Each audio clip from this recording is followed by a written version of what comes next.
complejo de... O sea, nada difícil, simplemente tener un recuerdo básico del sistema digestivo. Y eso les va a pasar. O sea, eso les va a pasar toda la vida cuando tengan un animal con diarrea, cuando vayan a hacer una necropsia de una vaca o de un caballo, cuando tengan un paciente, lo que sea. Siempre uno tiene que recordar esas estructuras. Entonces, si nosotros, buenos días, sigan. Si nosotros hacemos el seguimiento, siéntense rápido.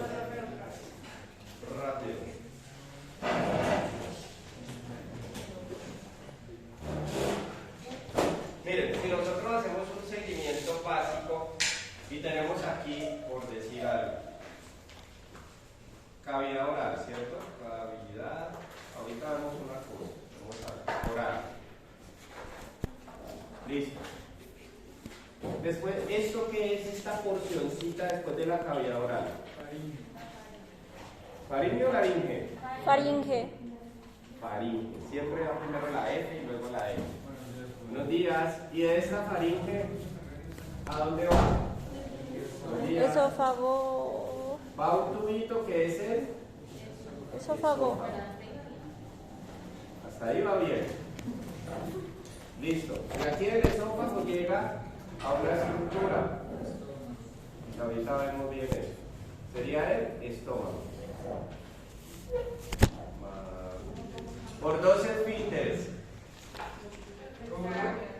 Cardias, primero va la C y luego va la P, el píloro. ¿Sí? Ahí se le pasó el píloro. Luego todo esto, hagámoslo solo hasta aquí para no verlo tan largo, hasta aquí. ¿Todo esto es qué? Todo. Intestinal. Exacto, entonces todo esto es el intestino delgado, ¿sí o no?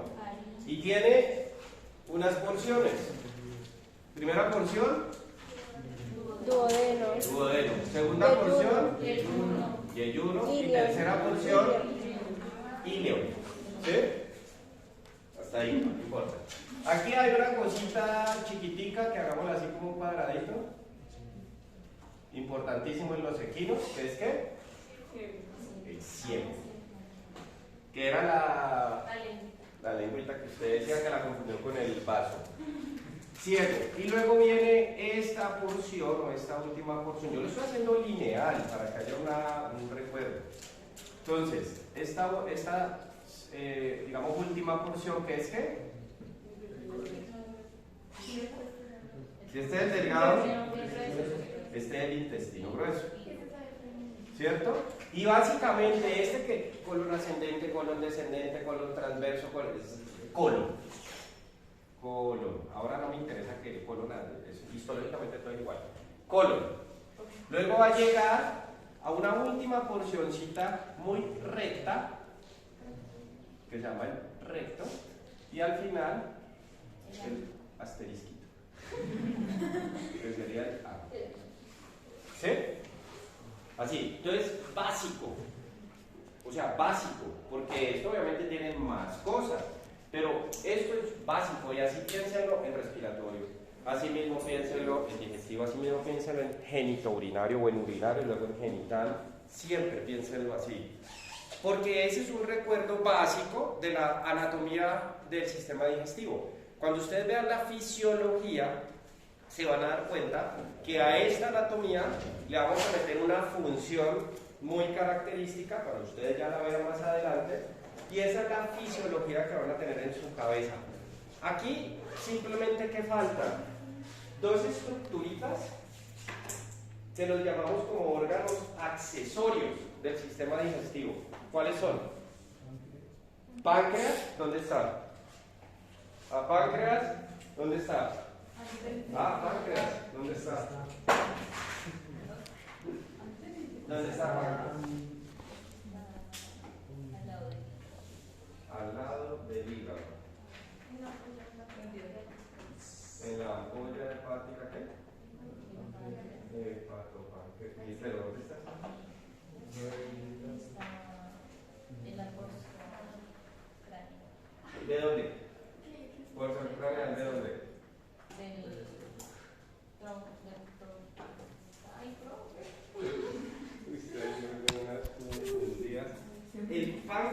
está en la región dorsal del duodeno. Aquí está el páncreas. Ahí. Sí, está caudal al estómago. Al lado del estómago, caudal. Y este páncreas se comunica con qué? Con el duodeno, ¿cierto? Se comunica aquí. Él viene y él saca un conducto aquí, al duodeno. Ese conducto lo comparte con qué? ¿Con qué otro órgano accesorio? Con el hígado. ¿Dónde está el hígado? ¿A dónde? Al lado derecho. El hígado está, digamos, lo va a hacer por acá. El hígado. Al lado derecho. Sigan. Y aquí en el hígado va a compartir este conducto con el páncreas. Este conducto atraviesa el hígado, bueno, sale del hígado y atraviesa el páncreas aquí. ¿Cómo se llama el conducto?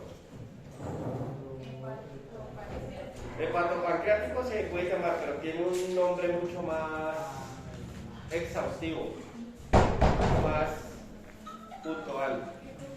El conducto, ¿este conducto cómo se llama? Este. ¿No lo has visto? ¿O si lo vemos? Sí, de seguro estoy Se llama el coledoco. No, Bueno, nunca. hepatopancreático o colédoco. Colédoco. Y él llega hasta aquí, atraviesa el páncreas y llega aquí. Saca la bilis del hígado y saca los jugos pancreáticos aquí al duodeno. Pero, para que. ¿Ah? ¿Qué es qué? Intestino delgado. Intestino. Hola, profe. ¿Qué cosa? O sea, Ah, ya. Dentro del sistema digestivo, para los que acaban de llegar, básico, acabamos de empezar, básico. El sistema digestivo van a recordar esa anatomía básica. Fisiología, digamos, todavía no, porque ustedes no han visto fisiología, ahorita hablamos de algunas cosas. Pero muy básico en la anatomía. Cavidad oral, faringe, esófago. Obviamente el flujo alimenticio va así. Si yo me trago un pedacito de papita o de tocineta, ¿cierto?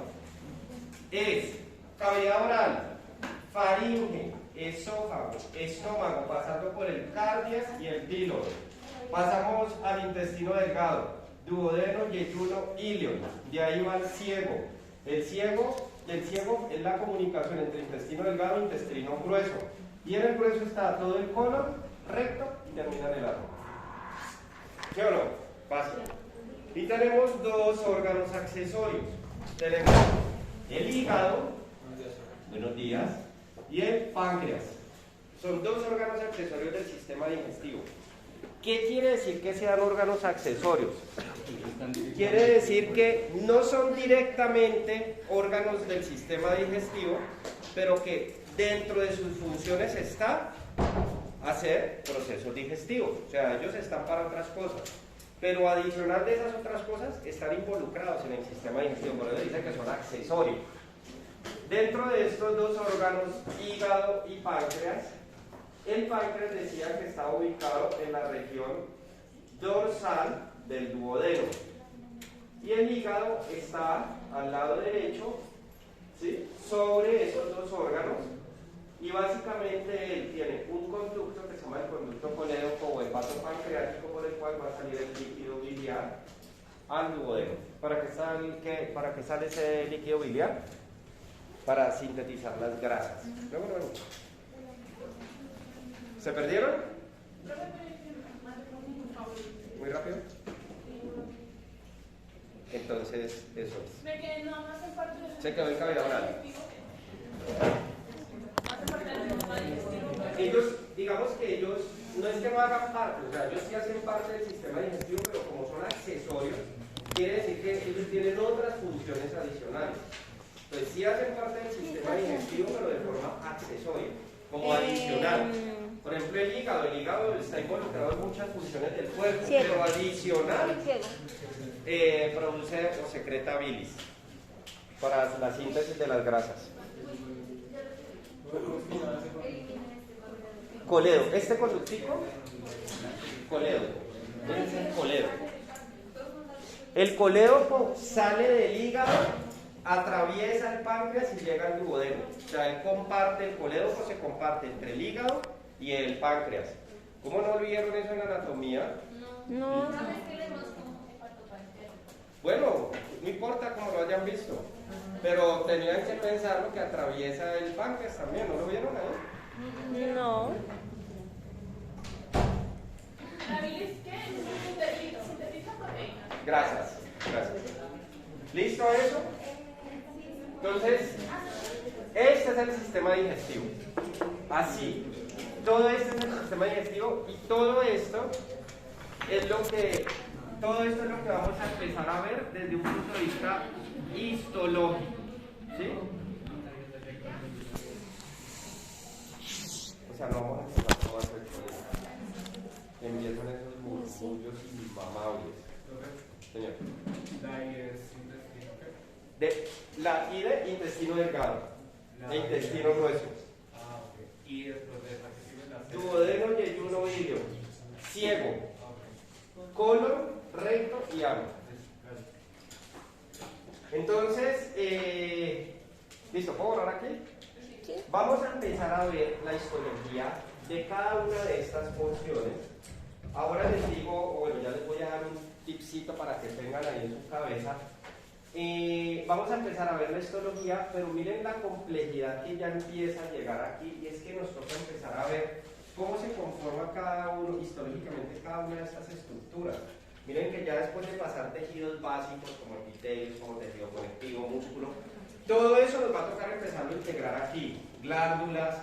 Algunos ya hicieron alguna, en la práctica que hicimos antier o ayer, o cuando la hayamos hecho, ya vimos algunas cositas que aquí las vamos a discutir o las vamos a empezar a tocar. Pero miren la complejidad que empieza a generar esto, porque ya no vamos a ver solo órganos sino que vamos a, o tejidos, sino que vamos a empezar a ver sistemas completos.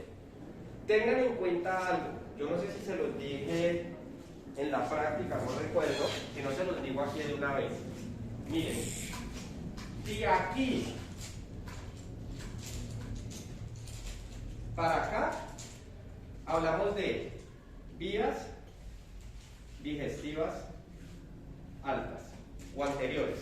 O sea, del esófago hacia arriba hablamos de vías digestivas altas o anteriores. Y de aquí para atrás hablamos de vías digestivas bajas o posteriores. ¿Sí o no? Ténganlo presente porque les doy un tipcito que tengan en su cabeza.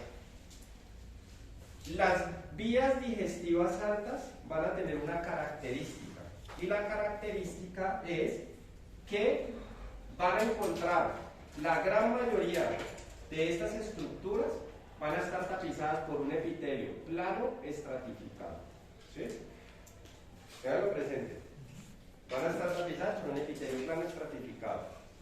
Mientras que las vías digestivas bajas o posteriores van a estar tapizadas por un epitelio cilíndrico, simple. Plano estratificado. Plano estratificado. Y estas van a ser epitelio cilíndrico simple. ¿Sí? Epitelio cilíndrico simple. En el estómago no tienen cilios. El intestino hacia atrás tiene cilios. Epitelio cilíndrico simple, con o sin cilios. ¿Sí? Ese es un tipcito que les doy para que lo tengan ahí presente. ¿Por qué? Porque si están viendo digestivo, estamos viendo digestivo, vaya en patología, están viendo sistema digestivo y les ponen una lámina en sistema digestivo y tiene epitelio plano estratificado, van a pensar que es de esófago hacia arriba. ¿Sí? Si tiene epitelio cilíndrico simple, piensen que es de estómago hacia abajo. Entonces piénsenlo así para que no se les vaya a olvidar. ¿Claro o no? ¿Borrar? Bueno, ¿Cómo? el estómago no. El estómago es epitelio cilíndrico simple. El intestino es epitelio cilíndrico simple ciliar. ¿Qué? ¿Qué me van a decir? El estómago no. El estómago no. Del estómago para abajo no se tiene cilios. No. Del estómago para abajo es epitelio cilíndrico simple. Pero del intestino para abajo tiene cilios. O sea que el estómago no tiene cilios. No la captó. El estómago no tiene cilios. No más, pero es cilíndrico. El intestino para atrás es cilíndrico y tiene cilios. Entonces, ojo. Cuando hablamos del sistema digestivo, generalmente uno arranca el sistema digestivo. Muchos autores, muchos sitios, muchas academias arrancan el sistema digestivo desde el estómago, otros desde el esófago, y algunos, que es lo más correcto, se arranca desde la cavidad oral, ¿cierto? Pero ojo, antes de pensar, que a mí me parece muy importante y más en medicina veterinaria, arrancar el sistema digestivo desde cavidad oral, es más importante arrancar el sistema digestivo en algo o en un sitio o en unas estructuras que son muy importantes, que se llaman los órganos de aprehensión del alimento, ¿sí? Aprehensión es así por H intermedio, eso es importante. En veterinaria es muy importante. Aprehensión, ¿sí? Tiene tilde, tiene H intermedio. ¿Qué es la aprehensión? ¿Y por qué les voy a decir que es importante y por qué el sistema digestivo empieza desde ahí? El término de aprehensión se refiere a la forma en que los animales toman el alimento, o sea, lo adquieren, ¿sí? Si nosotros nos ponemos a pensar un poco, miren que cada especie tiene una forma de aprender el alimento. Nosotros, ¿cómo aprendemos el alimento? ¿Cómo lo tomamos? Nosotros, o sea, los primates, con las manos, ¿sí o no? Nosotros, con algunos primates incluso utilizan los pies para coger el alimento, pero de forma general, digamos, los primates un poco más evolucionados, tomamos el alimento con las manos. ¿Cómo hacen la aprehensión los bóvidos o los bovinos? Con la lengua, no con la boca, con la lengua. O sea, ¿con qué estructura principal? Recuerden que los bóvidos cogen el forraje, ellos cogen la lengua, la envuelven y la jalan. Y jalan el forraje y lo arrancan. Los équidos con los labios, no con los dientes, con los labios. Los labios de ellos son muy mótiles, por ende puede ser que esté más desarrollado el músculo esquelético en esos labios, y ellos cogen el forraje y lo arrancan con los labios. Los caninos y los felinos, ellos sí con los dientes, ellos rasgan, ellos capturan con la dentadura, hacen daño, rasgan con los dientes y cogen el alimento con los dientes. Entonces miren que ese proceso de aprehensión es importante, y se puede decir, por lo menos en veterinaria, en nuestra profesión, que ahí arranca el sistema digestivo, en la aprehensión de ese alimento. Porque no es lo mismo, ustedes van a darse cuenta más adelante cuando vean enfermedades o patología, no es lo mismo que un bovino tenga una lesión en la lengua a que la tenga un equino, por ejemplo, o a que un bovino tenga una lesión labial, una enfermedad en los labios, y si lo comparamos con un equino, si uno tiene una lesión en un labio, posiblemente pueda comer, ¿sí o no? Pero un equino tiene una lesión en un labio y no puede comer el alimento, y ahí empieza el problema.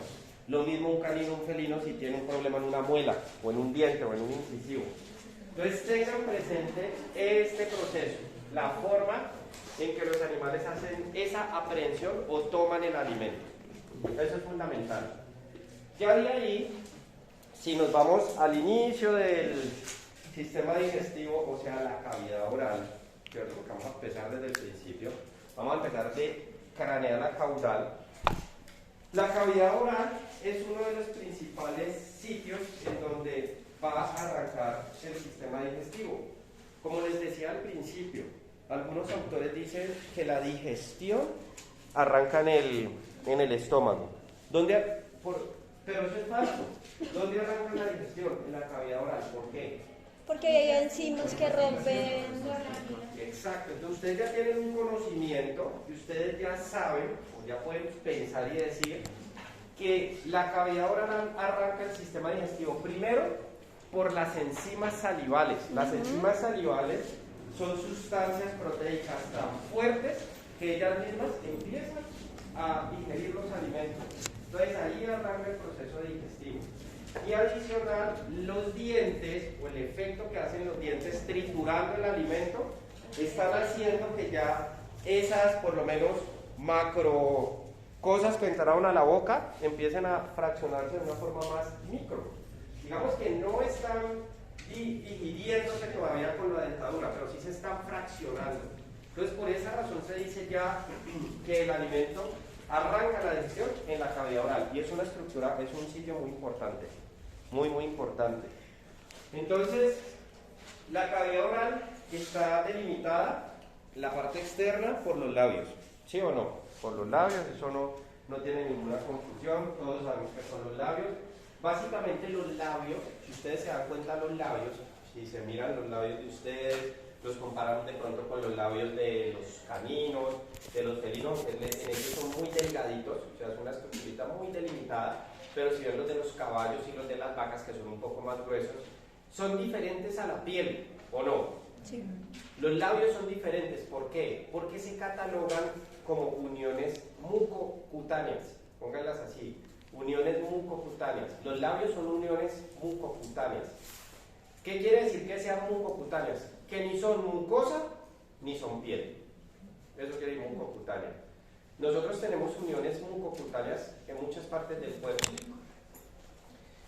Cuando yo hablo de mucosa, piénsenla no como la mucosa del órgano tubular, ¿no? Mucosa muscular, etc. No, mucosa quiere decir un área que está húmeda, como la cavidad oral, como por ejemplo el ojo. Aquí esta conjuntiva es una mucosa, ¿sí?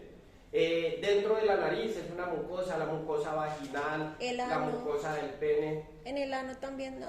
Sí, ahí también hay una mucosa. Entonces, esas zonas, cuando ya estamos hablando así en sistemas y les diga mucosa, en este sentido, piensen en todas las estructuras húmedas o que tienen una humedad en el cuerpo, es donde deja la piel de ser piel y se vuelve una mucosa. Entonces, piénsenlo así. Y cuando yo les digo de una unión mucocutánea, es el borde o es el área justo en donde esa piel ya dejó de ser piel y empieza a transformarse en una mucosa. Ejemplo, los labios. ¿Sí? Los labios son piel, o sea, uno ahí en el labio le sale pelo, le sale... No, uno suda en el labio, suda en la superficie labial, tiene pelos en la superficie labial, pero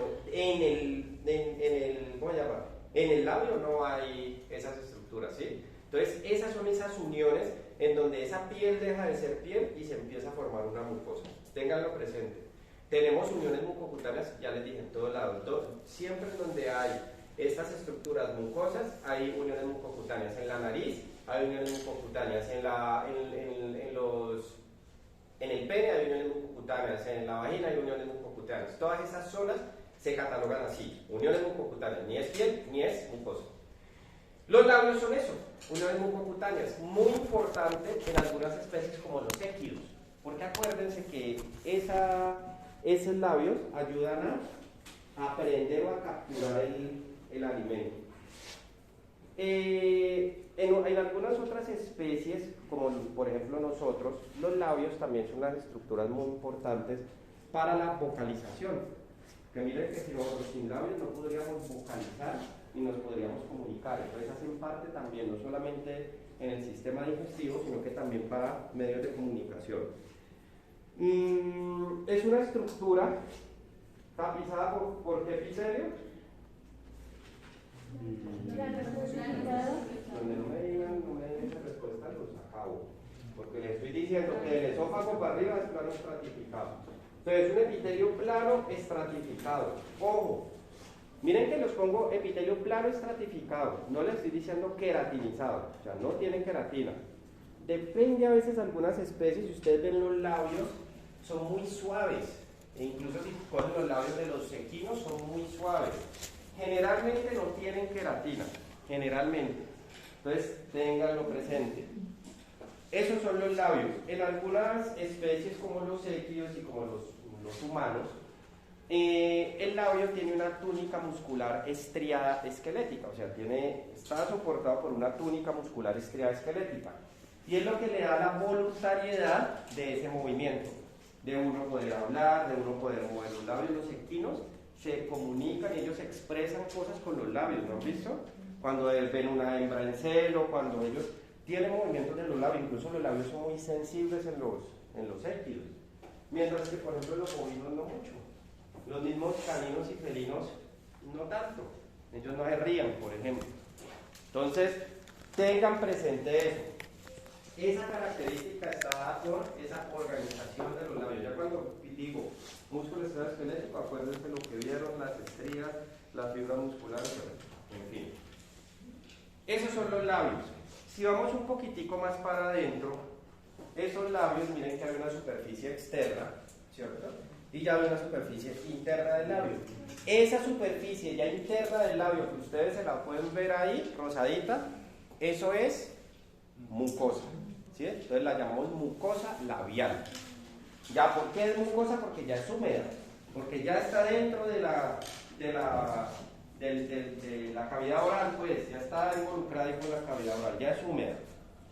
Y ahí ya ingresamos a la cavidad oral. Ese labio en la parte interna es igual, epitelio plano estratificado, lo único es que ya hay humedad, porque ya hay contacto con la saliva. Entonces, chicas, buenos días.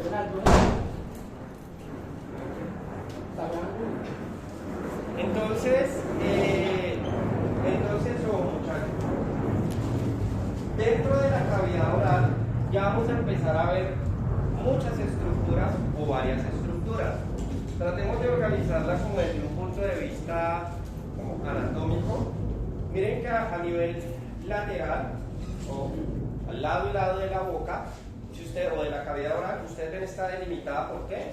Por los carrillos o los cachetes, carrillos o cachetes.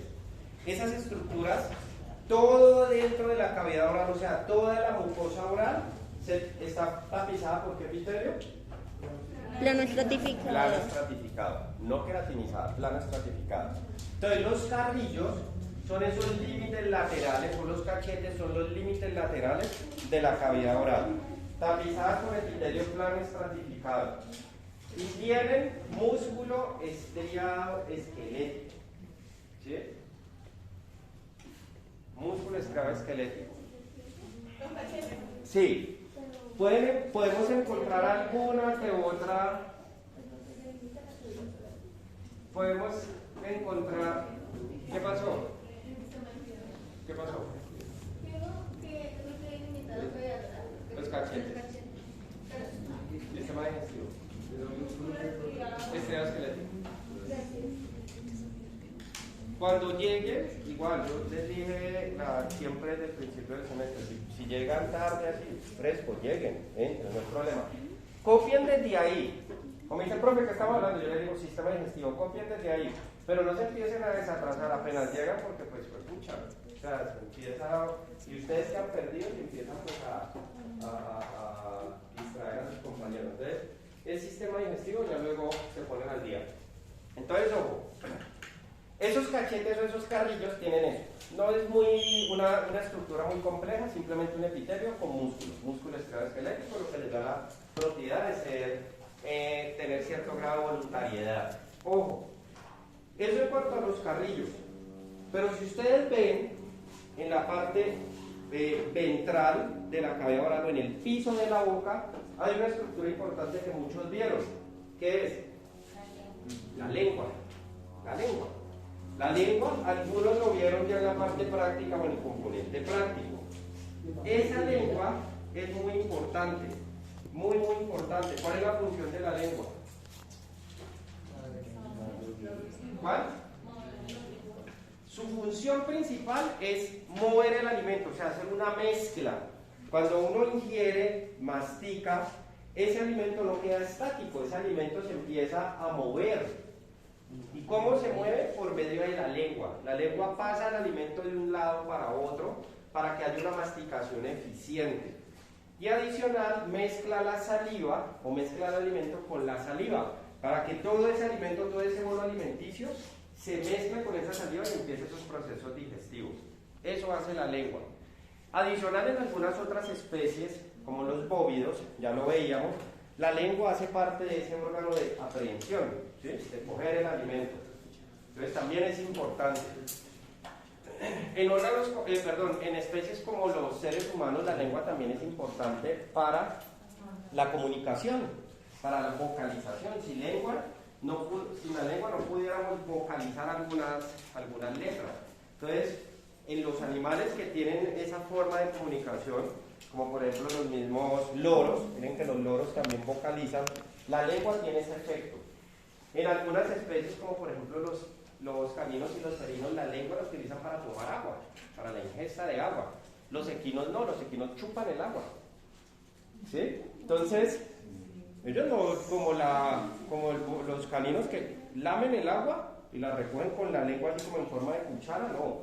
Entonces miren que tienen, dependiendo de la especie, tienen unas funciones como muy específicas. ¿Qué epitelio tiene la lengua? Plano estratificado. Plano estratificado. Puede o no tener queratina, como la piel. Puede o no tener queratina. ¿Qué hay características de la lengua adicionales? Ojo, acuérdense que en la lengua encontramos papilas. Algunos las vieron las papilas viriformes. Acuérdense que, eso ya lo ven ustedes en la anatomía, los tipos de papilas que hay: foliadas, filiformes, fúngicas, ¿sí? O sea, yo hablo de eso y como que, o sea, no vieron eso en la anatomía, pero el sistema digestivo vieron, ¿o no? Sí. Bueno, listo. Entonces no estoy hablando de cosas absurdas. Entonces, esas papilas básicamente, ¿qué hacen? Las papilas en general las llaman papilas gustativas, muy desarrolladas en nosotros, también están desarrolladas en los animales. Hay gusto, pero el gusto no es como el gusto de nosotros, es un gusto más limitado. En ellos no es tanto el gusto, sino el olfato, recuérdenlo. Pero de todas formas las papilas son importantes, lo podemos ver como un ejemplo los gatos, los gaticos domésticos, que ellos tienen periodos de acicalamiento.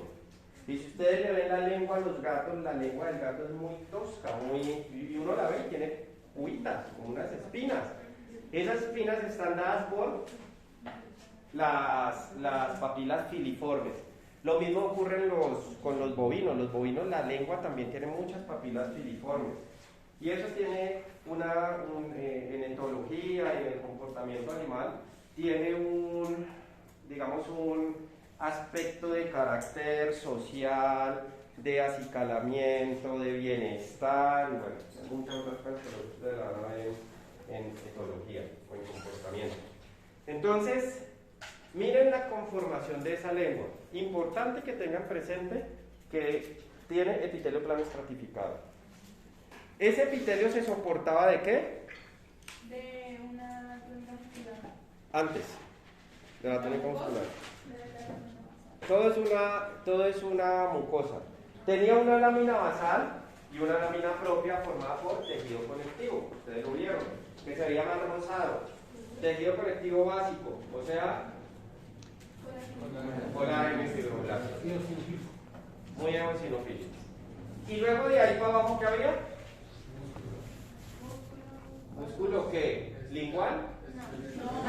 Estriado. Músculo esquelético. estriado esquelético. Que ustedes lo vieron y muchos veían unas fibras así, longitudinales, ¿cierto?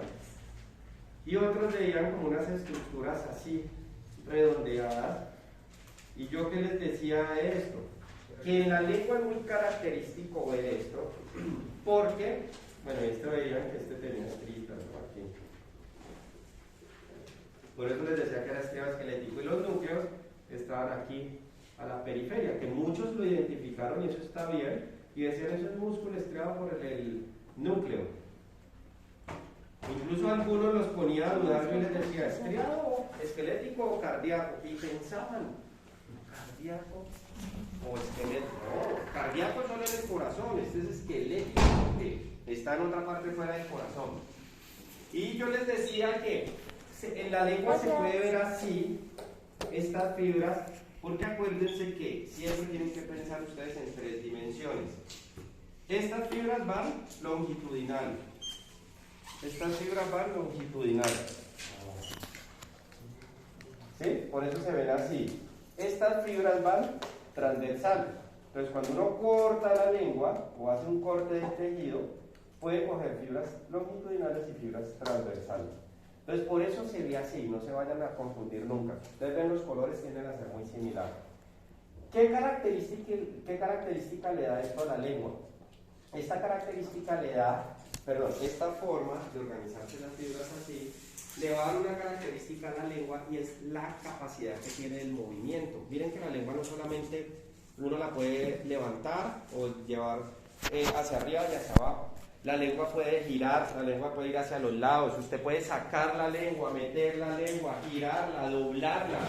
Esa característica que tiene la lengua de tener múltiples movimientos para donde usted le dé la gana es por estas fibras, porque las fibras no van en una sola dirección, sino que van así, oblicuas, transversales, para arriba, para abajo, en fin.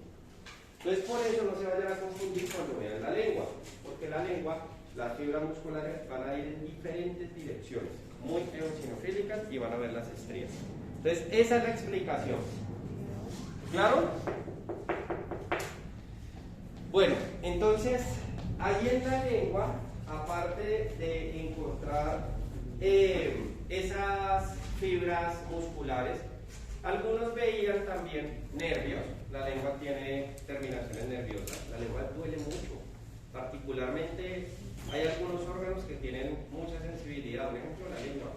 La lengua no solamente siente sabores, temperaturas, sino que también siente dolor, mucho dolor. Pero, o sea, cuando uno se muerde la lengua, como que no siente dolor, o sea, no sé describir esa sensación, pero no es dolor. ¿Eso es por qué razón? Pues yo sí siento dolor. Pues yo la verdad, o sea, no siento dolor, sino como fastidio, pero dolor así que se quiera morir, no. O sea, Por el tipo de terminaciones nerviosas, porque hay terminaciones nerviosas, acuérdense que hay unas terminaciones nerviosas de dolor, hay terminaciones nerviosas de sabor, todas esas son terminaciones nerviosas sensitivas. Y hay otras terminaciones nerviosas de movimiento, de ahí que hay los nervios se dividen en motores y sensitivos. Estas terminaciones nerviosas de la lengua son muchas, no, son muchas de movimiento, y dentro de las sensitivas son más de sabor que de dolor, por eso la sensación es más como un hormigueo, pero igual genera dolor. Genera dolor, si uno se muerde la lengua es un dolor diferente a que yo me pellizcara. ¿Sí? Es muy diferente, claro, es un dolor diferente. No es intenso, pero cuando usted se muerde, pero espérese unos días o unas horas cuando se inflama la lengua. El dolor es impresionante. Entonces, sí, tiene terminaciones nerviosas de dolor, pero no son tan eficientes, digámosla, como en la piel. Es más sensitiva de sabor.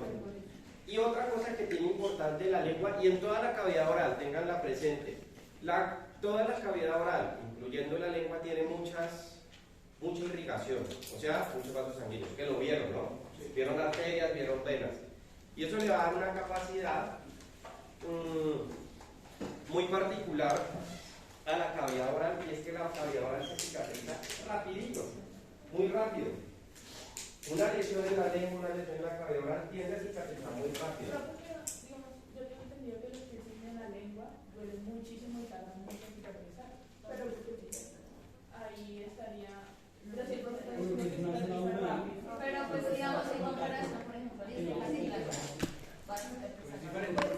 o sea, son diferentes. No se ve.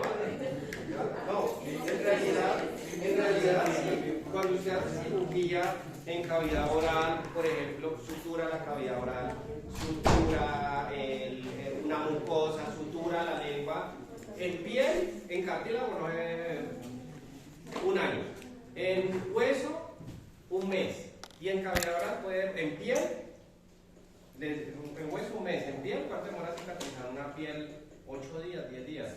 Y en la mucosa oral pueden ser de 3 a 4 días. Pero depende, es que usted cuando abre un piercing, no solamente está abriendo el piercing, sino que está poniendo un cuerpo extraño, está metiendo un objeto ahí que la lengua es para meterle, atravesarle algo. No, entonces ahí están poniendo una estructura que es ajena al cuerpo, entonces todo eso está involucrado, ¿sí vamos a entender? Entonces, no es que no cicatrice rápido, sí cicatriza, sino que a eso súmele el objeto extraño que le está poniendo. Entonces son varias cosas ahí que están involucradas. Una pregunta. Para las personas que bífidas. Se las podría volver a unir. ¿Se les podría volver a qué? Unir luego.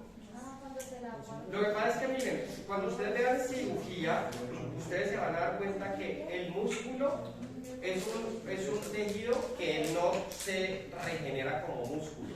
Él se vuelve tejido conectivo, se vuelve colágeno y fibroblastos y queda ya ahí separado. El músculo, yo puedo poner un músculo y lo corto y ese músculo no se va a volver a pegar y a formar músculo, nunca se hace. Por eso en las heridas y en la cavidad abdominal, cuando entramos a cirugía, uno nunca ve el músculo, uno abre la línea alba, la línea media. Ustedes la han visto, ¿no? En anatomía la vieron. Que es la unión, es una cisura, es una línea, no imaginaria, sino que existe, que es la unión de los músculos abdominales, recto abdominal, oblicuo abdominal. Uno no abre el músculo, uno abre la línea alba, por eso se cierra y se sutura. Pero si yo cojo y abro el músculo por otro lado, ese músculo se reemplaza por tejido conectivo. En la lengua, como la lengua es tan muscular, ustedes lo vieron que es puro músculo, si uno la corta y abre las lenguas bífidas, o hace la lengua bífida, esas lenguas, si la deja separar, eso ya no vuelve a pegar. Para pegarse es que usted la una otra vez, ¿sí? La una, suture, que ocurre en los perros, pasa, que hay tumores o cosas o lesiones en la lengua cuando se muerden ellos mismos y la lengua se separa. Usted la sutura, ya vuelve y se pega. Ahí sí. Pero que la separen y ya cicatrice y quede ahí, no vuelve a pegar. ¿Sí? No vuelve a pegar, pero si la une, sí. Que es lo que no hace con la sutura.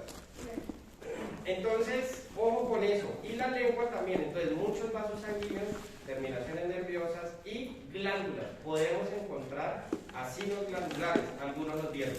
¿Sí o no? Sí. ¿Endocrinos o exocrinos? Exocrinos. ¿Por qué son exocrinos? Porque tienen, no por lo que liberan, o sea, por lo que liberan está bien. Ajá, por lo que liberan está bien que lo piensen, que es porque las glándulas linguales o sublinguales o orales que liberan.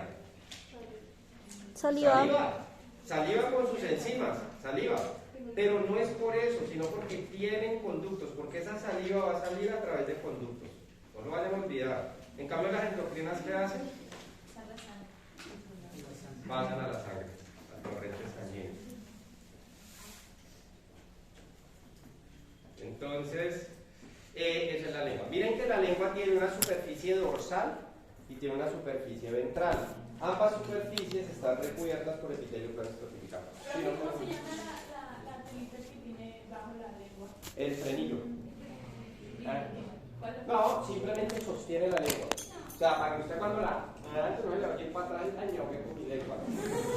Ese frenillo sostiene, entonces ahora es de tejido conectivo, colágeno y fibroblastos, le da un soporte a la lengua. Entonces, ahí está el frenillo.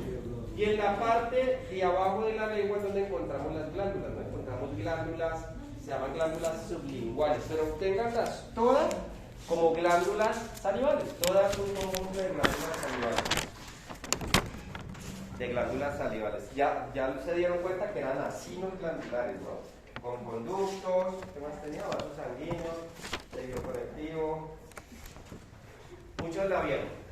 Bueno, y si nosotros nos vamos a otras porciones de la cavidad oral, miren que tenemos las encías, ¿cierto? Encías o gingiva, también se llama el mejor término que se utiliza a nivel médico es gingiva, con G. Encía se puede utilizar y es aceptado, pero cuando nos referimos a enfermedades, a inflamación, a todo lo llamamos gingiva. Así. Se llaman gingiva. ¿Sí? Una gingivitis es la inflamación de la encía. Entonces uno no lo llama enciitis, sino gingivitis. ¿Sí? O enfermedades gingivales. ¿Ah? Con C. Con C. Se dice encía. ¿Sí? Sino que el término encía es como el término vulgar, pero se utiliza, pero es un término vulgar. ¿Ya? Entonces, esa es la gingiva, ojo. La si ustedes piensan, miren que la gingiva o las encías son las gingivas, son estructuras importantísimas porque ahí es donde están incrustadas las piezas dentarias. La encía es como esa extensión que se relaciona con el maxilar y con la mandíbula, ¿cierto? Es esa extensión ósea del maxilar y de la mandíbula y es donde están insertadas las piezas dentarias. Por ende es una estructura muy dura, soportada por hueso. Tiene hueso, todo eso es hueso. La encía se tapiza de qué epitelio? Plano. Plano estratificado. Tiene hueso y ahí en ese sitio están incrustadas las piezas dentarias. Los dientes, muchachos, tienen una histología complejísima. O sea, eso es una cosa que es como un mundo aparte. Aquí no hay muchas láminas de diente, hay una lámina, si quieren se las muestro, pero no les voy a describir toda la histología del diente.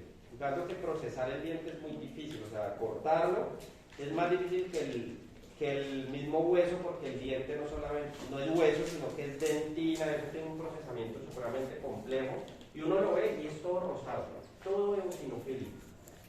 ¿Qué es importante de la dentadura que me parece importante que lo tengan presente ustedes aquí en histología? Más que aprenderse la histología del diente, es importantísimo que vean los tipos de dientes que hay. ¿Qué dientes hay? Incisivo, caninos, Canino, molares, molares y premolares. premolares. O premolares y molares, pues digamos de anterior a posterior. Profe, ¿las cordales a qué pertenecen? ¿O eso A molares, ¿no? Esos son molares, claro. Incluso acuerden que dentro de los molares están las muelas carniceras. ¿Se acuerdan que son las que son trirradiculadas y que están en la parte posterior? Que hacen parte de... Sí.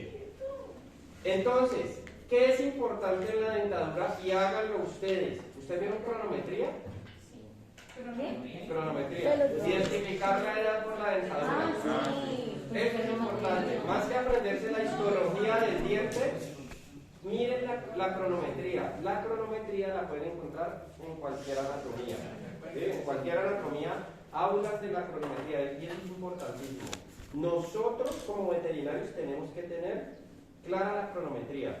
No es exacta, eso no es exacto, pero sí es importante. Porque usted va al médico y ¿qué edad tiene? Tanto, ¿cuándo nació? En 1900 está. ¿Sí? Mientras que los animales no. Usted tiene que coger un animal, abrirle la boca y calcularle la edad. Entonces, eso es importante. Miren la fórmula dentaria de una especie, la que quieran, la que les guste. Ah, no me gustan los caballos, mira la fórmula dentaria de los caballos. No, no me gustan los gatos, mira la fórmula dentaria de un gato. Miren, generalmente les pregunto en un examen, entonces miren. ¿Sí? Fórmula dentaria. Es importante tenerla. La de caducos, o sea, la de dientes de leche y la de dientes definitivos, porque acuérdense que cambian. Entonces, es importante, eso es más importante que aprenderse la histología del diente. Entonces, eso hacen las piezas dentarias. En realidad, como les digo, histológicamente no vamos a entrar a verla. Parte dorsal de la cavidad oral que hay. Paladar. Exacto, la bóveda o la parte superior de la cavidad oral está formada por el paladar. ¿Qué paladar? Duro y blando. El paladar duro. ¿Y por qué es duro?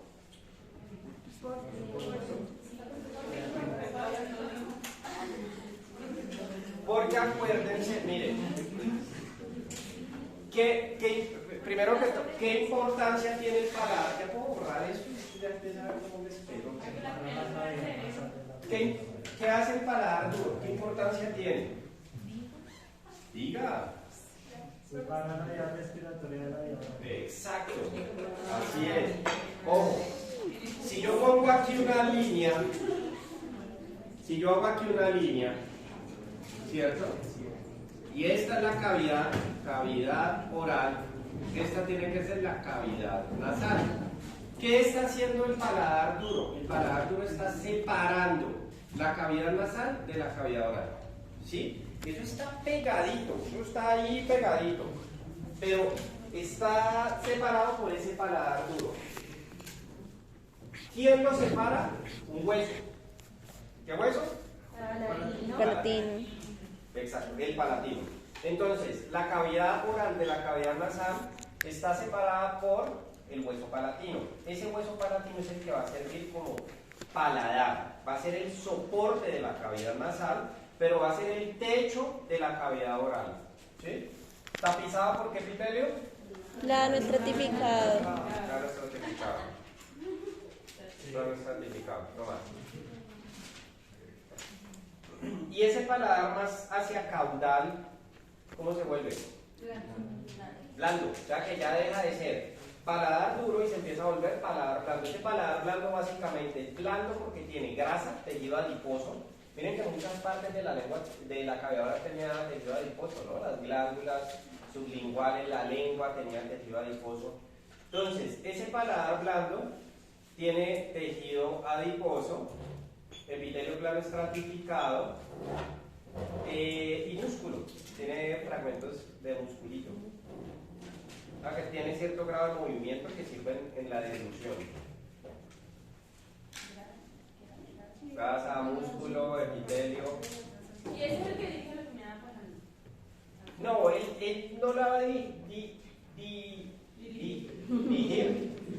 No lo va a dirigir directamente, pero ayuda a ese proceso en la deglución. Y una vez llega ahí hasta ese punto de la cavidad oral más hacia atrás y el paladar blando, ¿a dónde nos comunicamos? ¿A dónde llegamos? ¿A la faringe? A la faringe. La faringe, si ustedes se acuerdan en anatomía, tiene dos regiones, orofaringe y nasofaringe. A mí no me importa ahora, me importa es que la tengan presente como faringe. ¿Qué hay en la faringe? Hay algo importantísimo en la faringe. ¿Ah? ¿Las qué? ¿Qué? Las amígdalas. Bueno, están las tonsilas, en animales las llamamos tonsilas, son las mismas amígdalas, pero llamen las tonsilas. ¿Qué son las tonsilas?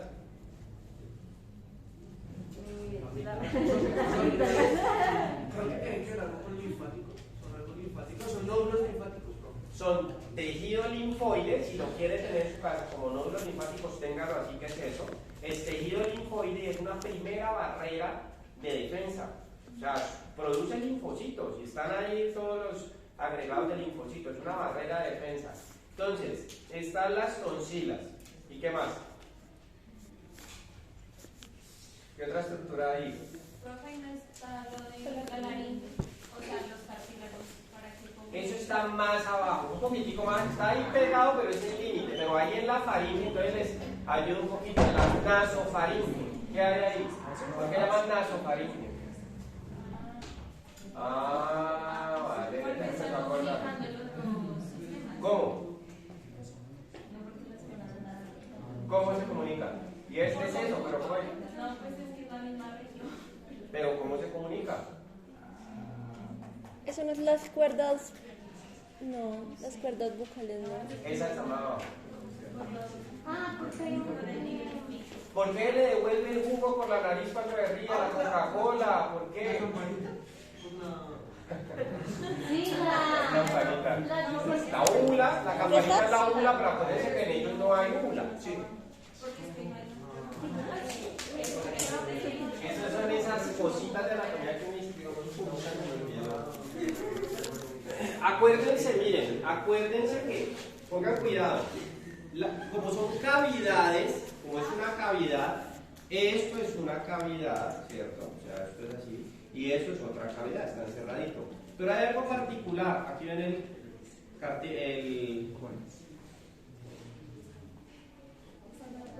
paladar blando. Sí.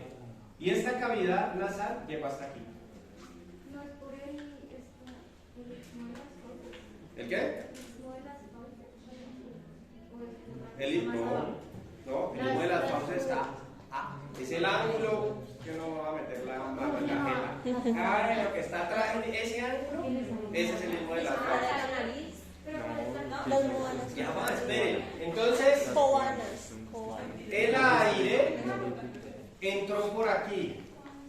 Si llegó hasta aquí, baila. Se acumula el aire, pero el aire pasa a la nasofaringe y pasa por medio de dos estructuras. estructuras que es la que nos hacen devolver el jugo por la nariz, el vómito, el moco, que pasa el moco de aquí para acá y de acá para acá, o lo que sea, o el jugo. Esas estructuras se llaman coanas, como lo dieron por allá. Ah, sí era. Coanas. Coanas es un osito nomás de lindo, por allá en China. Ustedes se acordaron, pero como ustedes, mi madre, les trae a la cabeza el recuerdo y lo dudan, o usted se levantó esta mañana y dijo, voy a hablar hoy de koalas. Cuando yo hice esa pregunta, yo escuché que dijeron, las koalas, no puede ser la koala, no, es las koalas.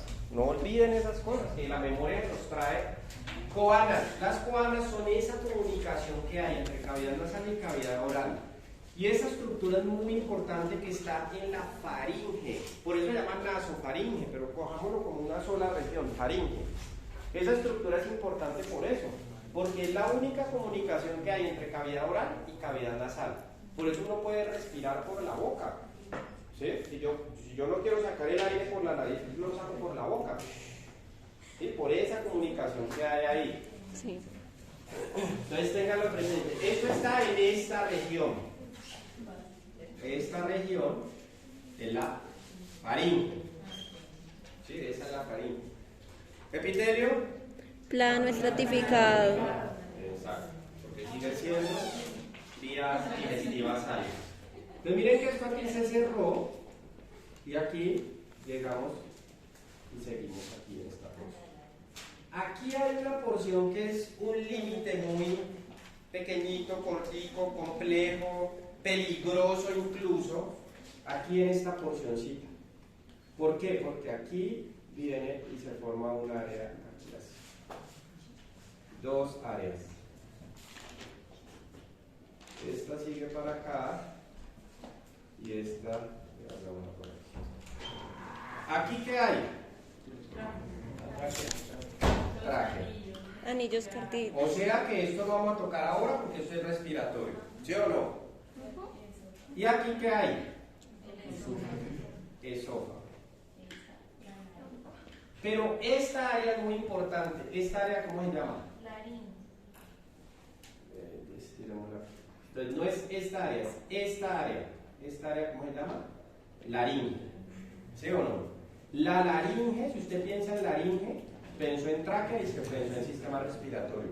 En sistema digestivo no tocamos la laringe. En sistema digestivo de faringe pasa a esófago. ¿Sí o no? Sí. ¿Por qué es un área compleja o es un área que les digo peligrosa? Porque acuérdense que aquí en esta región, hay una estructura. ¿Cómo se llama esa estructurita? La epiglotis, ¿cierto? Que está soportada por unos cartílagos, que son los cartílagos de laringe y toda esta cosa. Pero aquí está la epiglotis. ¿Qué hace la epiglotis? Siempre está abierta, siempre, ¿sí o no? Siempre ya está abierta. Pero cuando hay alimentación y va a haber una deglución, esta epiglotis cierra la vía respiratoria. O sea que ¿qué músculo tiene? Estriado esquelético, que yo la cierro cuando yo quiera. ¿Cuándo? Cuando voy a deglutir. Cuando yo trago, esta epiglotis se cierra y el alimento pasa para acá. Si ella no se cerrara, hay broncoaspiración y obviamente nos moriríamos cada vez que deglutimos. Por ahí es cuando uno se le va la comida por el camino viejo. Cuando se va la comida por el camino viejo, llegó aquí a la laringe y trata de irse hacia la tráquea. De uno tose, hay una respuesta de defensa. Pero miren que esto se cierra en el momento de la... Por eso uno no puede, y hagan el intento de ahora, respiren y traguen a la vez. Sigan respirando mientras degluten. No puede. No puede. Usted deglute y para la respiración. Y una vez ya tragó, vuelve y respira. Porque al yo deglutir se está cerrando la laringe. Se cierra completamente. No puede entrar ni salir aire. Es un mecanismo de defensa. Y de ahí la pasa al esófago. Por eso esa zona es como tan complicadita, tan compleja y tan... Creo que eso también es músculo ¿Liso? estriado esquelético porque la deglución es Profe, voluntaria. pero tú una vez habías dicho que cuando la comida se iba por el otro lado, cuando uno tosía, cuando se producía eso, era porque había de los dos músculos. No es eso. No, Es es algo de cilios. los dos es por los cilios.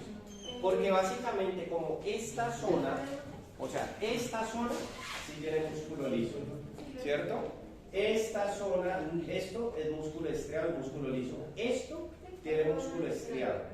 Y se activa cuando usted deglutea, o sea, la deglución. Uno piensa que deglución es pasar el alimento al esófago, sí es eso, pero en realidad el proceso fisiológico es que esta epiglotis cierra la laringe. Y cuando ya pasó el alimento, vuelve y se abre, esa es la deglución. ¿Y eso cómo se hace? Pues voluntariamente.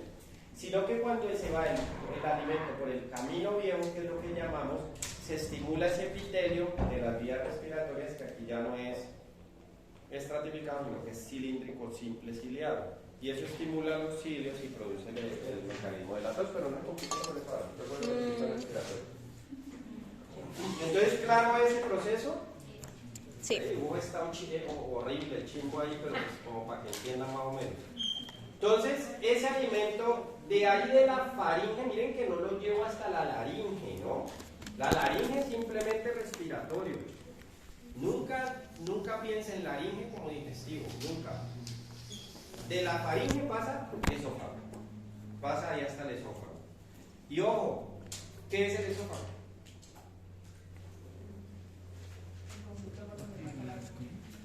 Bueno, digamos que llamémoslo como un conducto donde pasa la comida, pero no lo piensen como un conducto glandular, sino como una estructura tubular, como un órgano tubular. Pero sí funciona como un conducto. Entonces, el esófago prácticamente va a ser ese puente entre la cavidad oral y entre el estómago. Va a ser ese puente, ese medio de comunicación. Obviamente es un órgano tubular. Por ende va a tener ¿qué?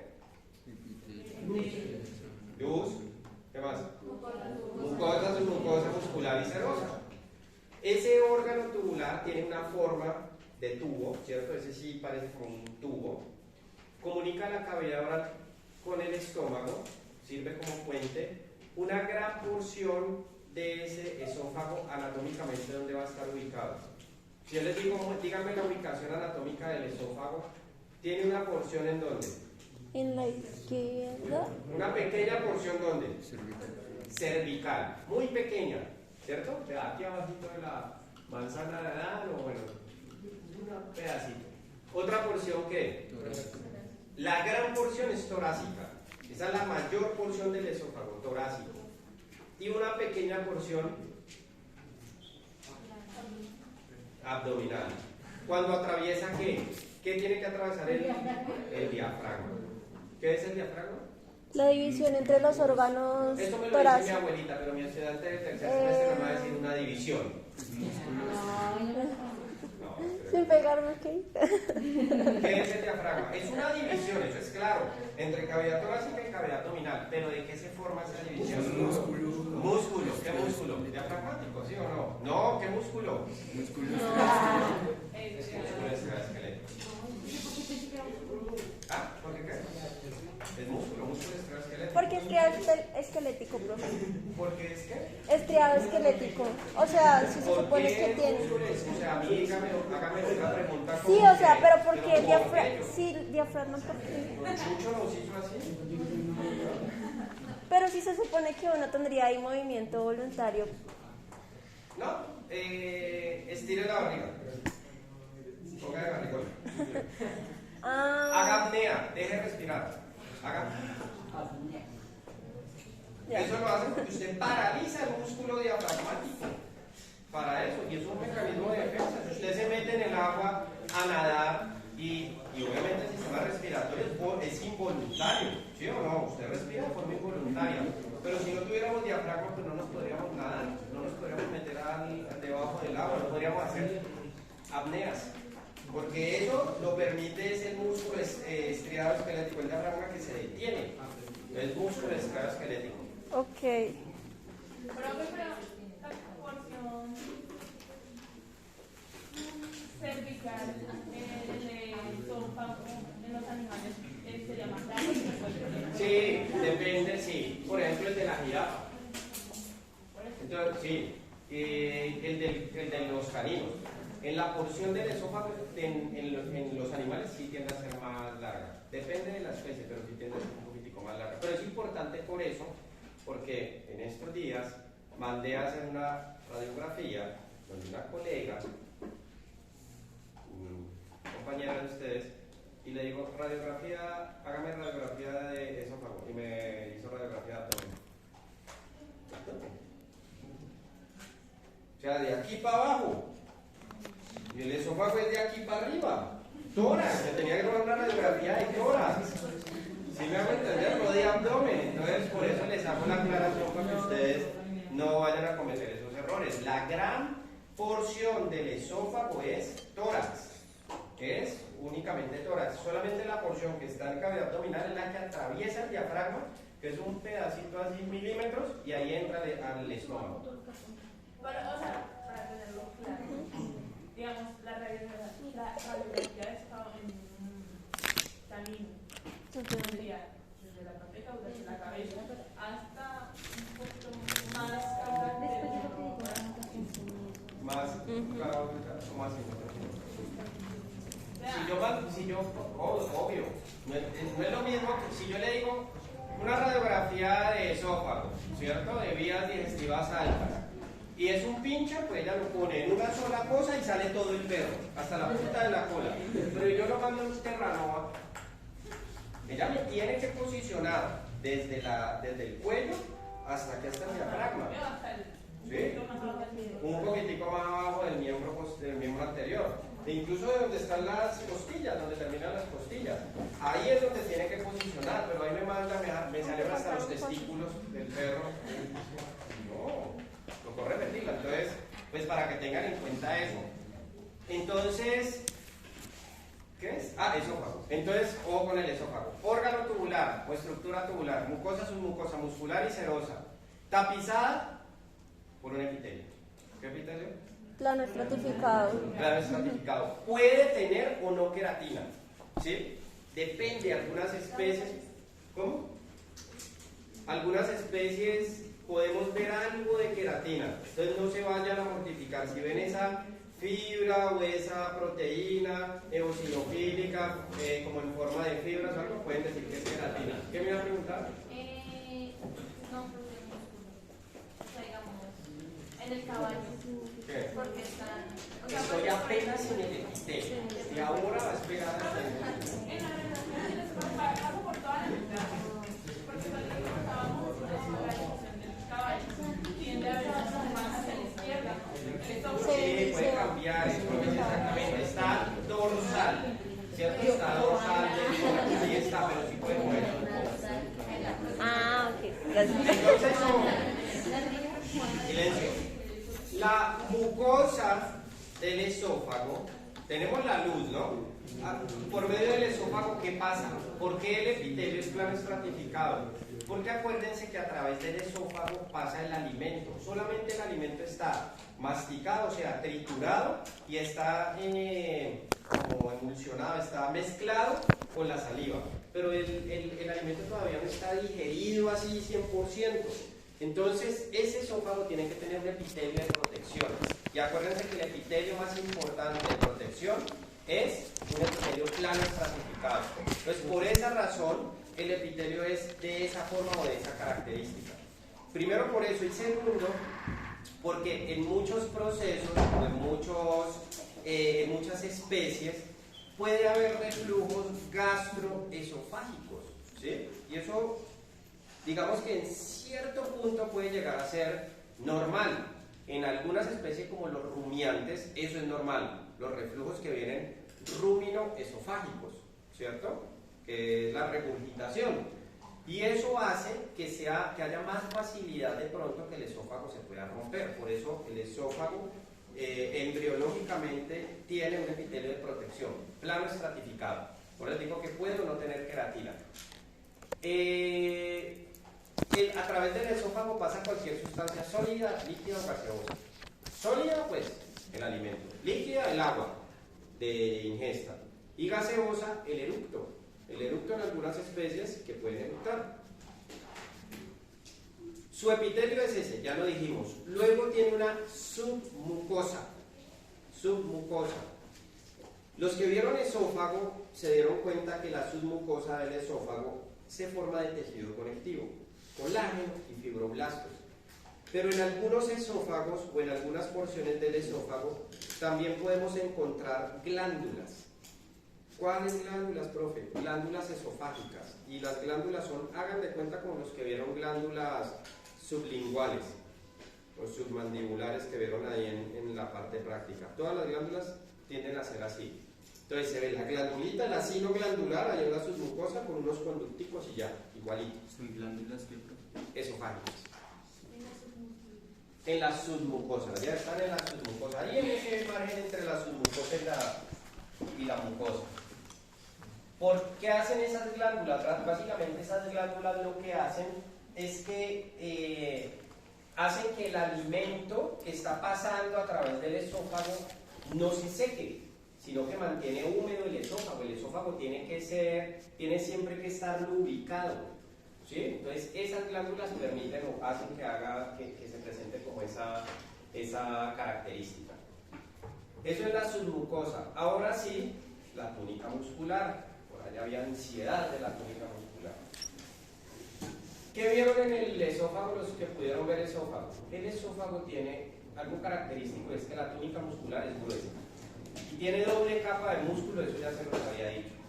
Tiene una capa de músculo liso, que básicamente lo que va a hacer ese músculo liso es que va a permitir que el esófago haga los movimientos peristálticos, ¿cierto? Que ahí arranquen los movimientos peristálticos.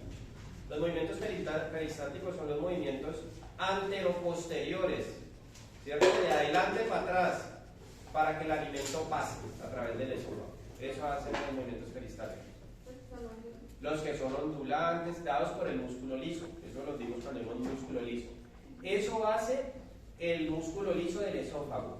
Pero entremezclada en esa túnica muscular también tenemos músculo estriado esquelético. Entonces miren que tiene doble capa de músculo. Músculo liso, ¿no?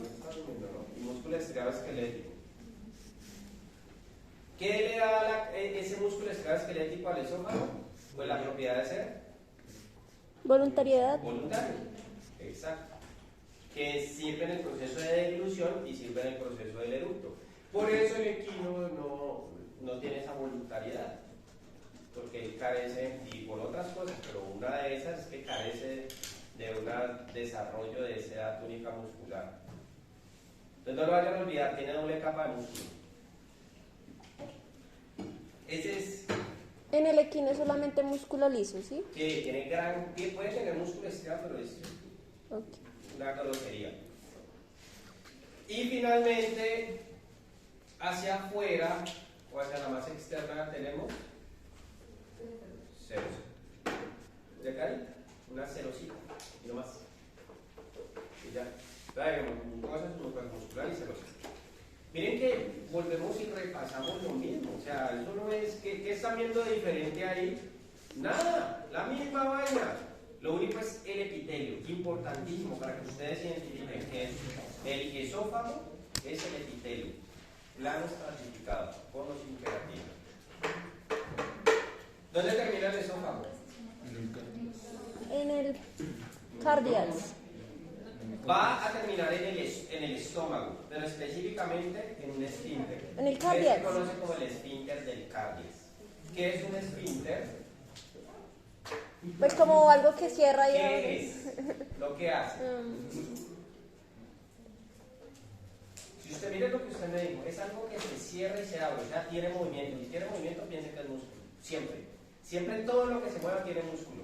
Si no tiene músculo, no se mueve. ¿Sí? Entonces, el esfínter o las estructuras que utilizamos como esfínteres o que funcionan como esfínteres son agregados de músculo. ¿Liso o estriado? Liso. Ahora el cardias ahora. Liso. Liso. Pero cuando no está como conteniendo chichi, hay uno que está apretando, por decirlo así. La vejiga. Lo que pasa es que el músculo, sí, claro. Cuando usted está reteniendo la orina, ahí en la vejiga, ¿ya vieron anatomía del sistema urinario? Sí. Ya la vieron.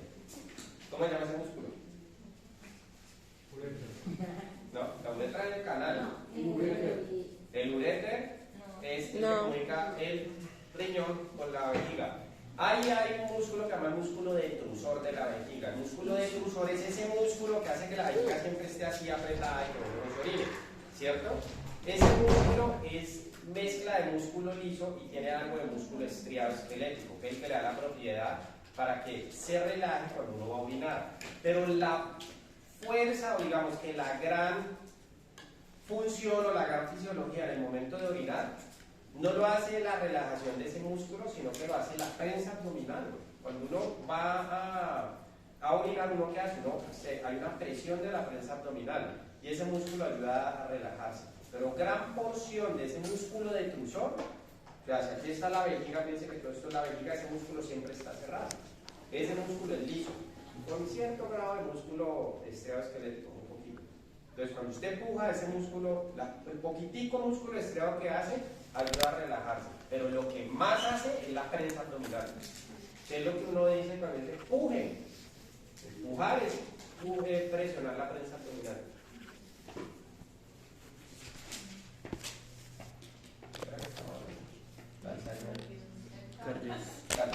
Bueno, el cardio. Entonces, el cardio es músculo liso. Ese sí es netamente músculo liso. Ese cardio es muy importante, ¿no? Porque es un esfínter, es como una especie de compuerta, es una especie de esclusa, es algo que cierra y que va a poner un límite entre la cavidad abdominal, entre el estómago y el esófago. Esa estructurita. Y falla, ¿no?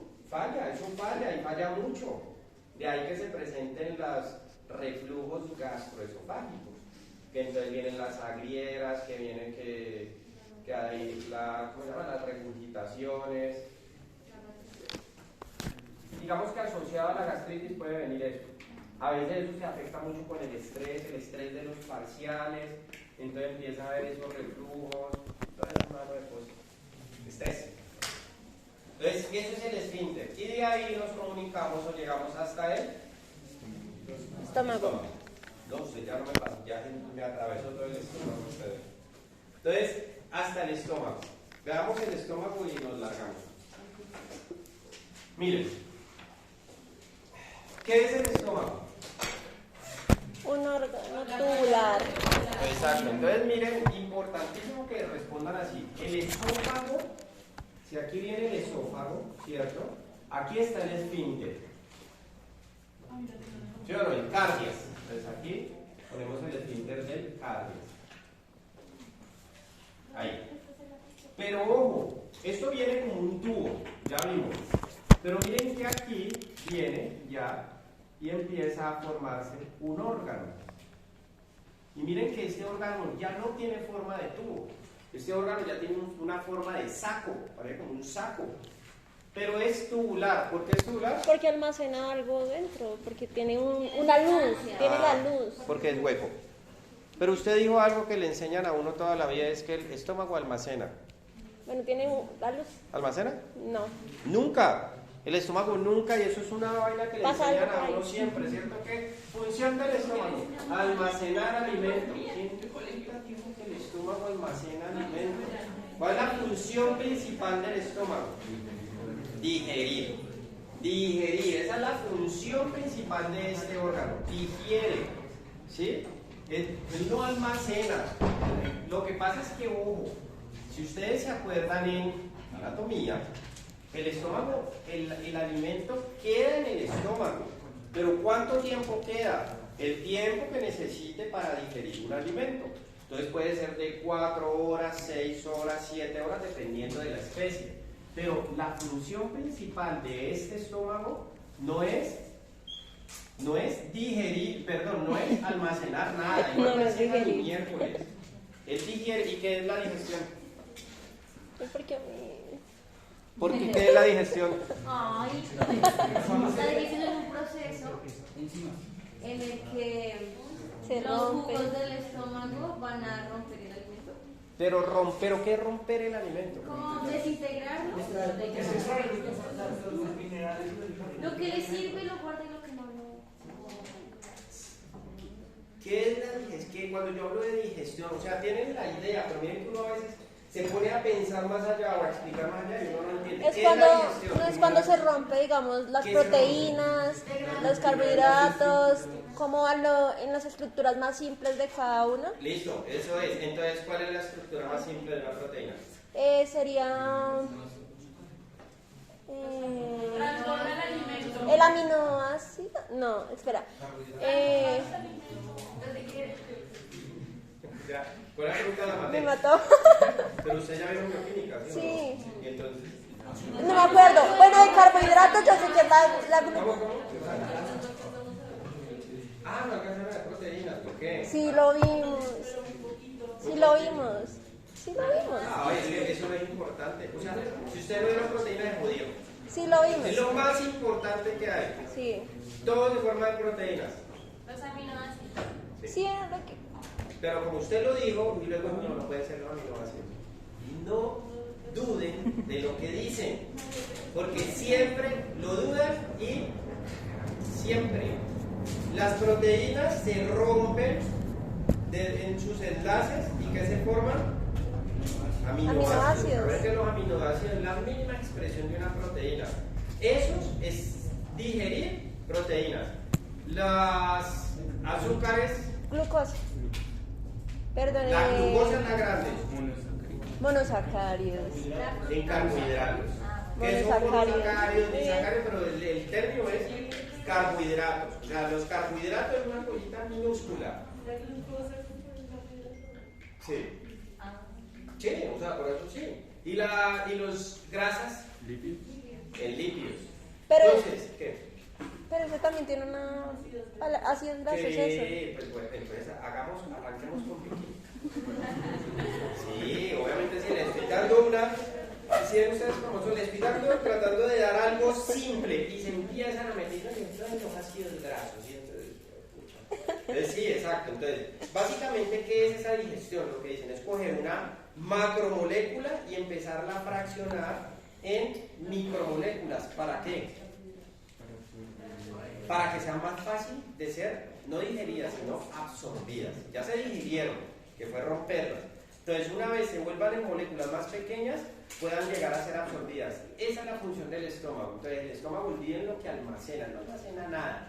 Es lo que hace, la función principal del estómago es digerir algunos alimentos, o sea, transformarlos de moléculas grandes a moléculas más pequeñas para que haya una facilidad de absorción de esos nutrientes.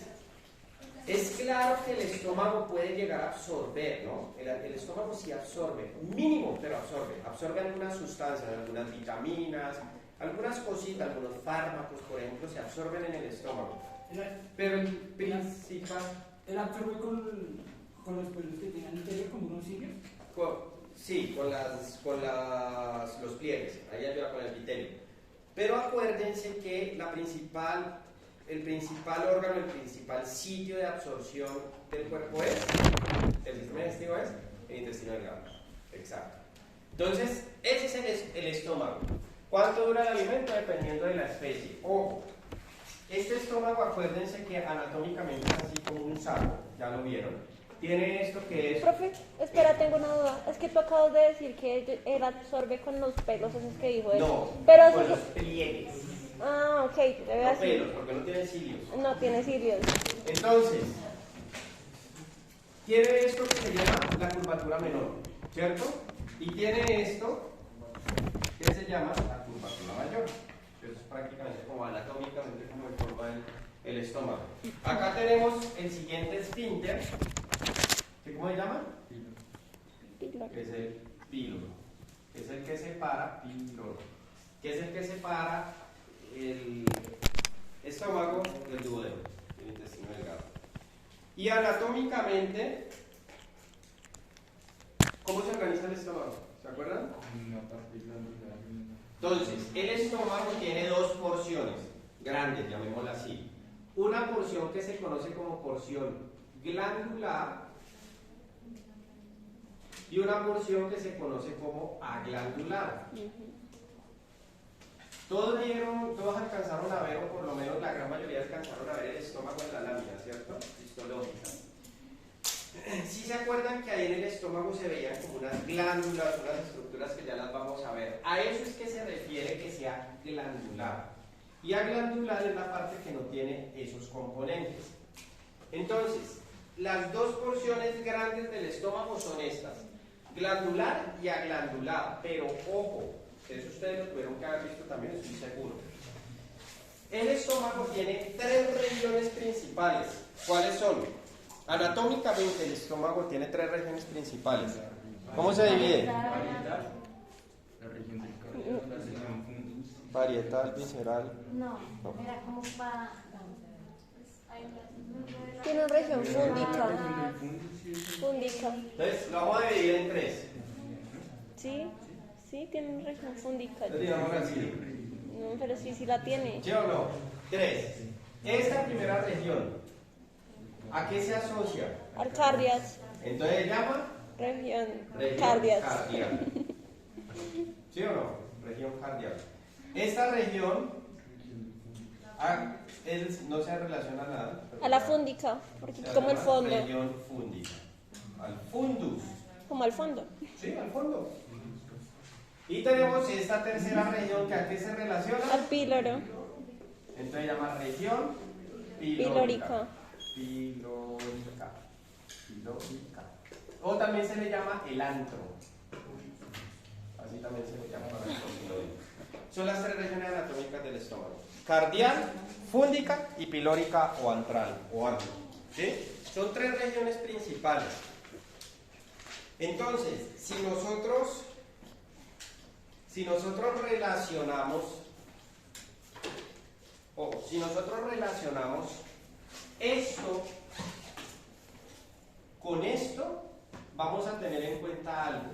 La región cardial y la región pilórica son aglandulares.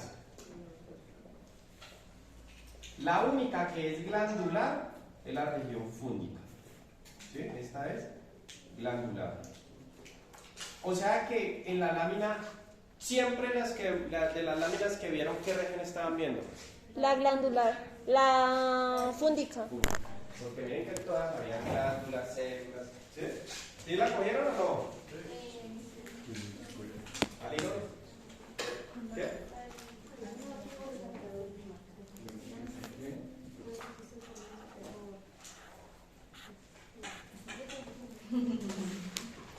Entonces miren que ahí estamos viendo que básicamente las regiones aglandulares del estómago son 2. Las que se pegan hacia los esfínteres y la fúndica es la verdadera región funcional del estómago. Entonces, ojo, la región cardial, que es esta primera región, esta región cardial, básicamente, ¿qué hace esa región? Esta región lo que hace es que recibe el alimento que viene del esófago. Entonces, el alimento atravesó el cardias y ella llegó aquí el alimento y esa región está recibiendo el alimento. Eso es prácticamente. Es una región que carece de glándulas, no es que carezca 100%, puede carecer el 98%, pero tiene una que otra glandulita ahí chimbita. Carece de glándulas y carece de células parietales y principales, que algunos las vieron y ya se las explico. Escríbanlas ahí. Carece de glándulas y de células parietales y principales. La cardial, la región cardial. Ojo, esta región, aquí había una lámina muy chévere, vamos a ver si todavía existe, no me acuerdo si al final ustedes las eliminaron todas. Esta región se puede diferenciar por algo y pónganme cuidado aquí. ¿Qué epitelio es el estómago? Cilíndrico simple. De aquí para atrás ya va a ser cilíndrico, pero ojo, el epitelio, y pónganme cuidado aquí, por si llegan a ver esto, el epitelio en el esófago es un epitelio plano estratificado, ¿sí o no? Este epitelio es plano estratificado. Pero él no es que llegó aquí al esfínter y ya de aquí para acá es cilíndrico, no. En la región cardial empieza a haber una transición de ese epitelio. Miren que no les estoy diciendo que es un epitelio transicional, el epitelio transicional es el de la vejiga. Este epitelio aquí, en esta primera porción aglandular, cardial, el epitelio empieza a volverse de plano estratificado y empieza a volverse cilíndrico. ¿Sí? Eso lo podemos ver aquí en esta región. Entonces a veces uno hace cortes histológicos de esta región y uno ve ese epitelio y ve el plano estratificado y empezó a cambiar y se volvió cilíndrico. ¿Sí? Eso ocurre aquí, en esta región cardial. Ahí esa región prácticamente recibe el alimento y va a empezar a dirigir el alimento hacia el fondo. O sea que ahí no hay un efecto tan funcional digestivo, llamémoslo así. Ya el alimento, una vez llegó aquí, viene y pasa aquí. Cuando pasa aquí, miren que ya esta región es aglandular y es la región fúndica. La región fúndica, que es la región glandular del estómago, ya es una región netamente fisiológica, ¿sí? O sea que esa región es la que va a hacer ya específicamente la función de digestión. ¿Cómo lo hace? Porque como es glandular, ya en esa región hay glándulas gástricas, glándulas que secretan sustancias, enzimas, sustancias que van a romper esas proteínas o esas proteínas componentes. Y vamos a encontrar dos tipos de células. Unas células redonditas de citoplasma amplio, eosinofílicas, que ustedes vieron algunos, que incluso tienen como unos punticos o gránulos intracitoplasmáticos que hacen ver esa célula muy rosada. Estas células se conocen como las células parietales. ¿Y estas células qué hacen? Producen ácido clorhídrico. ¿Sí? Y miren que el ácido clorhídrico es un ácido importantísimo para la digestión de los alimentos. Ácido clorhídrico. Estas células dentro del citoplasma, estos gránulos, es el ácido de forma inactiva. Pero cuando hay alimento, estas células sacan ese ácido y ese ácido se activa y empieza a hacer las funciones de digestión. Solamente se encuentra En la región fúndica. Sí, en la región fúndica y en el estómago. Para que estas células se activen, necesitan, este mismo receptor necesitan una sustancia que se llama la histamina. ¿La vieron? ¿La histamina la han visto alguna vez? ¿Sí? No sé, ¿la alergia? Exacto. Esta es la proteína que regula las alergias. ¿Quién las produce? Los mastocitos. Por eso muchos procesos alérgicos en los animales, cuando hay alergias severas, se produce gastritis, porque estimula las células parietales y produce mucho ácido clorhídrico. Y se produce vómito por gastritis, por las alergias. La histamina. Esas son las células parietales. Y ojo, también podemos ver, y luego vamos a hacer otra vez el ejercicio ya, vemos unas celulitas también grandes, no son tan abundantes acá en la región fúndica, que tienden a ser más azules, más basofílicas o más moradas, pues como las quieran ver ustedes. Estas células se conocen como las células principales. Estas células, ¿qué van a hacer? Producir moco. Producen moco. Y pepsina y otras sustancias, pero principalmente moco. Y miren que este moco es un moco que está balanceando o regulando ese ácido. Estas células principales. Así como estas necesitan histamina para estimularse, estas células necesitan unas sustancias, ¿dónde las pongo aquí? Necesitan unas sustancias que se llaman las prostaglandinas. ¿Han visto las prostaglandinas? Sí. Reproducción de las prostaglandinas. Las prostaglandinas son unas sustancias, unas proteínas que estimulan estas células para producir moco. Las prostaglandinas son unas sustancias que producen en muchos procesos fisiológicos del cuerpo, muchísimos. Por ejemplo, la inflamación. Por eso en la inflamación, ¿han visto cuando uno se inflama que duele y que hay dolor y que se pone rojo el tejido y todo eso? Eso está dado por estas sustancias, las prostaglandinas. De ahí que los los medicamentos analgésicos, acetaminofén, ibuprofeno, ketoprofeno, dipirona, bueno, cualquier medicamento analgésico produce gastritis, porque esos medicamentos para controlar la inflamación bloquean las prostaglandinas. ¿Y qué pasa si se bloquean las prostaglandinas? Las células parietales no se estimulan y no se produce moco, y ¿qué queda? Ácido clorhídrico. ¿Qué es pepsinógeno? El pepsinógeno y la pepsina son enzimas que se producen en el estómago que ayudan a la síntesis de esas sustancias, de los alimentos. Gracias.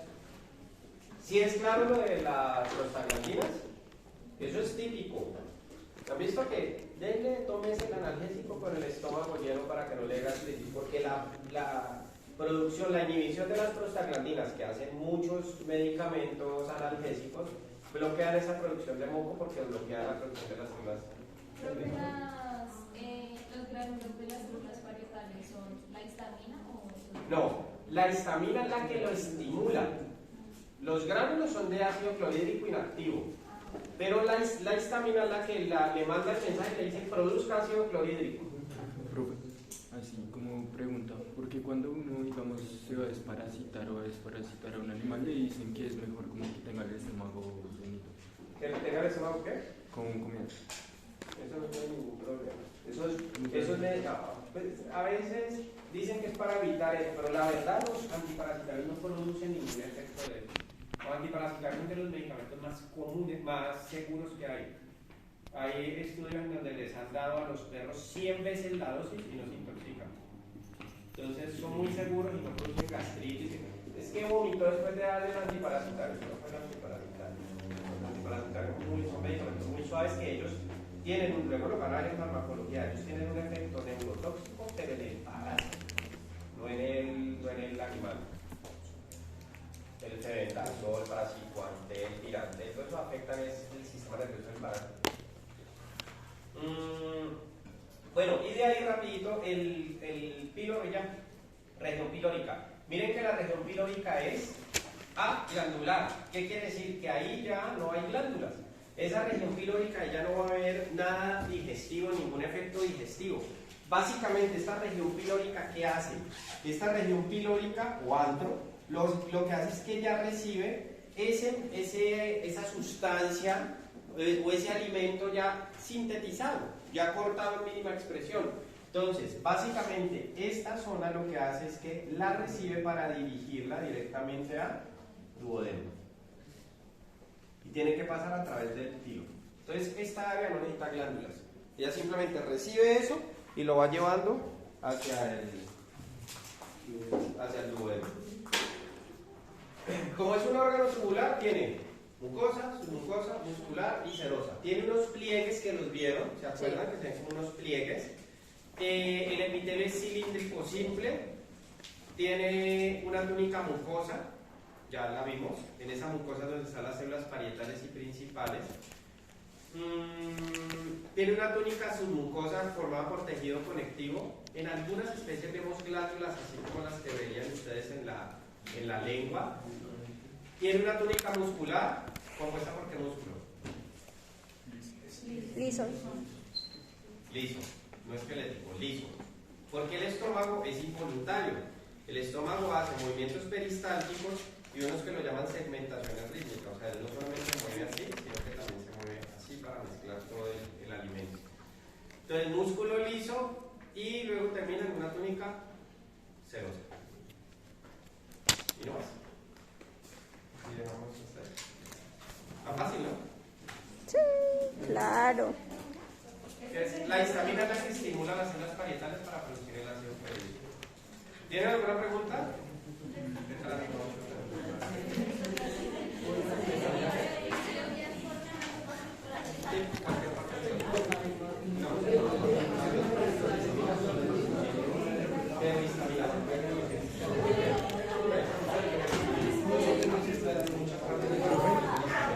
Cuando uno tiene gastritis, uno se puede tomar un antihistamínico.